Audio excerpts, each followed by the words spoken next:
जगातील सर्वात ताकदवान माणूस, जो एका प्रचंड बैलाला आपल्या खांद्यावर उचलून चालायचा, हे ऐकून विश्वास बसणार नाही. आजपासून साधारण 2500 वर्षापूर्वी ग्रीसमधील क्रोटोन नावाच्या ठिकाणी मायलो नावाचा एक माणूस राहत होता. तो इतका ताकदवान होता की त्याला हरवणं जवळजवळ अशक्य होतं. लोक म्हणायचे, मायलो इतका शक्तिशाली होता की तो एक पूर्ण वाढलेला बैल आपल्या खांद्यावर उचलून चालू शकत होता. पण प्रश्न असा आहे, तो इतका ताकदवान बनला कसा? मायलोचं रहस्य खूप साधं होतं, पण तितकंच प्रभावी.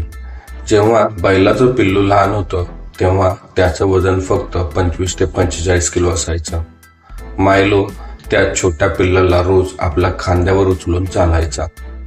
तो रोज तेच करत राहिला. दररोज त्या पिल्लाचं वजन थोडं थोडं वाढत गेलं, पण मायलो ही रोज ते उचलत असल्यामुळे त्याला त्या वाढलेल्या वजनाचा फारसा फरक जाणवत नव्हता.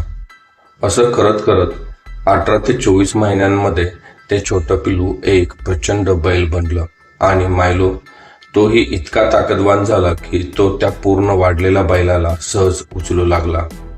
मित्रांनो, या तंत्राला आज आपण प्रोग्रेसिव्ह ओव्हरलोड म्हणतो. म्हणजे काय? रोज थोडं थोडं वजन वाढवत जा, रोज थोडी थोडी मेहनत करत राहा आणि हळूहळू तुम्ही स्वतःच शक्तिशाली बना.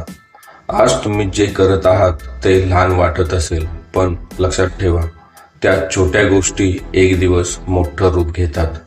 माणसाचं आयुष्य एका दिवसात बदलत नाही, ते बदलतं रोजच्या छोट्या छोट्या सवयींनी. आज तुम्ही मेहनत करत असाल तर उद्या यश नक्की मिळेल. म्हणून दररोज स्वतःला थोडं थोडं सुधारत राहा. एक दिवस तुमची मेहनत तुम्हाला महान बनवेल.